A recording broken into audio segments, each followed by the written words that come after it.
Charles lamb अपने समय के अप्रतिम एसेइस्ट निबंधकार माने जाते हैं।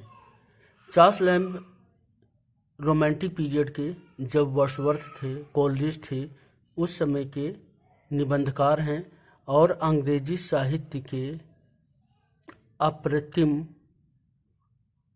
पर्सनल या सब्जेक्टिव निबंधकार हैं।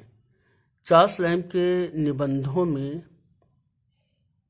ह्यूमर और पाथोस का एक हास्य और करुणा का बहुत सुंदर सम्मिश्रण मिलता है।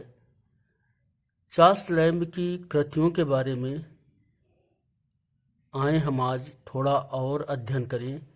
इसके पहले चार्ल्स लैम से संबंधित कुछ व्यक्तिगत तथ्य देख लेते हैं और उसके बाद उनकी कृतियों के बारे में अध्ययन करते हैं और उनकी कृतियों के बारे में अध्ययन अभी कुछ अगले वीडियोस तक जारी रहेगा। तो Charles lamb 1775, 1834, 1775, 1834, 5 April 1792, Lamb joined as a clerk in the accountant's office for British East India Company and worked till his retirement with pension in 1825, यानी 1792 से 1825 तक इन्होंने ब्रिटिश ईस्ट इंडिया कंपनी में एक क्लर्क के रूप में कार्य किया। एम्मा आइसोला, लैम बैचलर थे, लेकिन 1823 में वे एक आर्फन लड़की, एक अनाथ बालिका एम्मा आइसोला को एडॉप्ट कर लेते हैं, उसे गोद में ले लेते हैं और इससे लैम तथा मैरी का घर खुशियों से भर जाता है। In 1823 Lamb left London and took a cottage at Islington. 1823 में लैम लंदन को छोड़ देते हैं और इस्लिंगटन में एक कॉटेज ले लेते हैं। Here Lamb adopted Emma Isola a young orphan. यहाँ पर वे एम्मा आइसोला को एडॉप्ट करते हैं। Isola was married in 1833 to E Moxon the publisher. और फिर एम्मा आइसोला की शादी 1833 में मैक्सोन से हो जाती है। तो ये लैम की व्यक्तिगत जानकारियाँ थीं।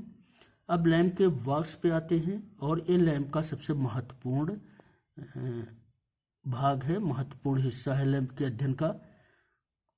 Lamb began his literary career as a poet. तो थॉमस हार्डी ने नावेल्स लिखे हैं, लेकिन पोएम्स लिखी हैं और उन्होंने भी अपना साहित्यिक करियर पोएट के रूप में चालू किया था। डी.एस. लॉरेंस ने नावेल्स लिखी हैं, बहुत प्रसिद्ध नावेल्स लिखी हैं, लेकिन वे भी एक अच्छे कवि थे। लैम अच्छे कवि भी थे, लेकिन वे एक निबंधकार थे और इससे अधिक अच्छे क्रिटिक थे और सबसे अच्छे जो है वे उन्होंने निबंध लिखे हैं, एसेज लिखे हैं। यद्यपि वे उपन्यासकार थे, उन्होंने नावेल्स भी लिखे हैं। तो Lamb began his literary career as a poet. The old familiar faces 1798 poem. A tale of Rosamund Gray 1798 novel. Old blind Margaret 1798 novel. तो 1798 में द ओल्ड फेमिलियर फेसेज इन्होंने लिखी थी और यह कविता थी। A tale of Rosamund Gray a novel था ओल्ड ब्लाइंड मार्गरेट, ये भी नावल था। John Woodvil 1802 poetic drama a tragedy. 1802 में इन्होंने जॉन वुडविल नामक एक पोएटिक ड्रामा लिखा था और यह ट्रेजेडी था। To Hester 1803 a lyrical ballad. To Hester जिसे इन्होंने 1803 यानी 1803 में लिखा था, वो एक लिरिकल बैलेड था। तो to Hester 1803 a lyrical ballad. Tales from Shakespeare 1807 written for children, of which 14 comedies by Mary and 6 tragedies by Charles Lamb. Tales from Shakespeare ये इनकी एक बहुत ही महत्वपूर्ण लैम्ब और चार्ल्स लैम्ब और मैरी लैम्ब की संयुक्त कृति है और इसे उन्होंने बच्चों के लिए लिखा था। अपने समय की ये बेस्ट सेलर थी टेल्स फ्रॉम शेक्सपियर और आज भी बहुत ही रुचि से पढ़ी जाती है। इसमें 14 कॉमेडीज मैरी के द्वारा लिखी गई हैं और 6 ट्रेजेडीज चार्ल्स लैम्ब ने लिखे हैं। मिस्टर एच 1807 अ फार्स इन 2 एक्ट्स। मिस्टर एच इनकी एक कृति है, एक फार्स है, एक हास्य नाटक है और ये 2 एक्ट्स का है। The adventure of Ulysses a children book 1808 stories based on Chapman's translations of Homer's Odyssey. तो होमर की ओडिसी पर आधारित इन्होंने एक पुस्तक लिखी है 1808 में, the adventures of यूलाइसिस।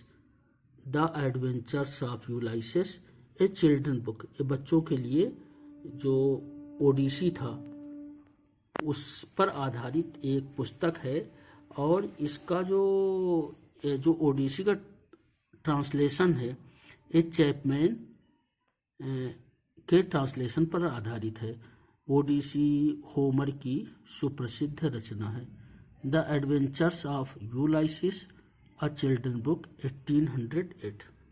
Mrs Leicester's school और the history of young ladies related by themselves 1809। तो ये भी कहानियों का कलेक्शन है जिसे चार्ल्स और मैरी दोनों ने मिलकर लिखा था और इसका नाम था मिसेज लेरीसेस्टर्स स्कूल। तो मिसेज लेरीसेस्टर्स स्कूल में 10 टेल्स का कलेक्शन है, 10 कहानियों का कलेक्शन है। और जैसे पहले बोला ये क्या चिल्ड्रन के लिए है, collection of 10 tales for children. Of these 7 tales were written by Mary Lamb. तो ये 10 टेल्स का कुल कलेक्शन है और इसमें से 60 टेल्स मैरी लैम्ब ने लिखी थी। Essays of Elia prose 1823। तो एसेज ऑफ एलिया ये चार्ल्स लैम्ब का सबसे जाना जाने वाला सबसे प्रसिद्ध इनका सृजन है। एसेज ऑफ एलिया ये निबंधों का संग्रह है। 1823 में एसेज ऑफ एलिया छपा था और 10 साल बाद 1833 में the last essays of Elia छपा था। तो essays of Elia prose 1823 Charles Lamb. Lamb's essays appeared in the London magazine under the pen name of Elia. तो लंदन मैगजीन में ये ऐसे छपे थे और एलिया के छद्म नाम से छपे थे, एलिया के पेन नेम से छपे थे। The first volume of the essays of Elia was published in 1823। The second volume entitled the last essays of Elia was published in 1833। तो 10 साल बाद इसका दूसरा वॉल्यूम निकला और उसका नाम था the last essays of Elia 1833। और लैम्ब को द प्रिंस ऑफ एसेइस्ट्स कहा जाता है, यानी एसेइस्ट का राजकुमार, निबंधकारों का राजकुमार। Lamb is called the prince of essayists. Lamb का एक महत्वपूर्ण कृति है specimens of English dramatic poets contemporary with Shakespeare 1808 criticism.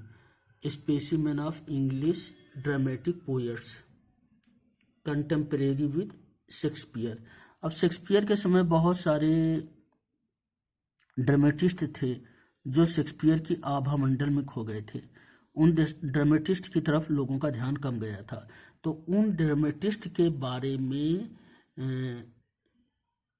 Lamb ने इस समालोचना में उनका उल्लेख किया है, उन ड्रामेटिस्ट के बारे में लिखा है, उन नाटककारों के बारे में लिखा है। Specimens of English dramatic poets contemporary with Shakespeare 1808, ये भी लैम्ब की बहुत महत्वपूर्ण क्रिटिसिज्म की पुस्तक है। Elia the Lamb borrowed this name Elia from an old Italian clerk at the South Sea House. An old Italian clerk at the South Sea House. London magazine was edited by John Scott. तो ये Charles lamb का जो उनकी अध्ययन श्रृंखला है उसका दूसरा हिस्सा था। इसका तीसरा हिस्सा और अभी जल्दी ही प्रस्तुत किया जाएगा, और उसमें भी चार्ल्स लैम्ब की इन्हीं कृतियों के बारे में थोड़ा सा विस्तार होगा। Thank you.